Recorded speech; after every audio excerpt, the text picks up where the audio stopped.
Well, good morning. Again from the isolation station. I've not been able to get back in my house. There are still children there. No, actually, I just came out from my house this morning. I got up, was excited to get the day going. Opened up the blinds, and there it was, snow. And really, I had to ask myself, yesterday, what would make social distancing, isolation, lockdown, in a home with 10 kids all day, what would make that just phenomenally better? And really the answer is snow. I mean, what else would make things so much better than to have 10 children that can't go outside? Um, or if they do go outside, they bring outside back inside with them through their shoes and everything else. And really the answer to that is snow. That is the best way to handle a crisis and to make things so much worse. But with that in mind, I came across, or actually I was thinking, how do we navigate this? Really, what is there in Scripture to help in the midst of this time? And really, there's several areas we could go to, but this morning I'm going to just focus in real quickly on Romans 8:28, which really, I mean, we all kind of, as Christians, know this verse or know these verses, but sometimes we don't really internalize what they mean.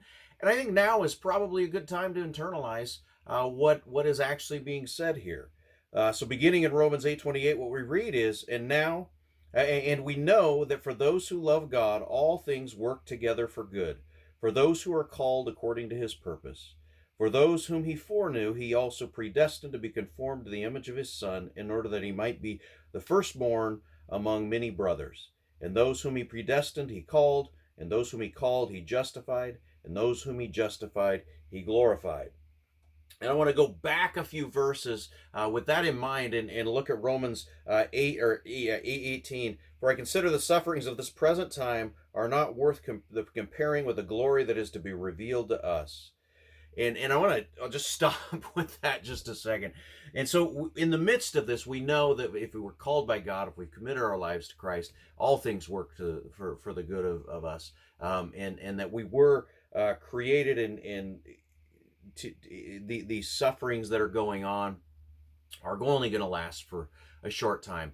Although I will admit that in the midst of the sufferings, yeah, it kind of sucks sometimes. Like when I go in to use the toilet and it's backed up, and so I go to use the other one and it's backed up.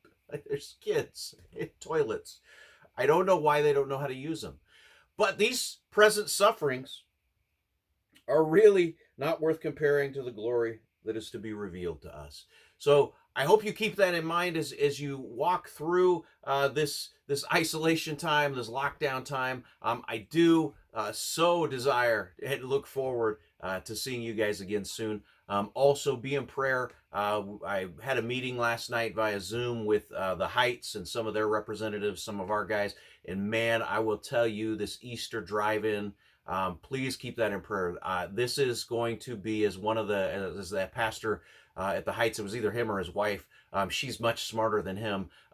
One of them said, this will be an Easter to remember, and this will be an Easter to remember. So with that, God bless. I'll keep praying for all of you. Please keep my family in your prayers as well. We love you. We miss you guys, and we will see you again soon.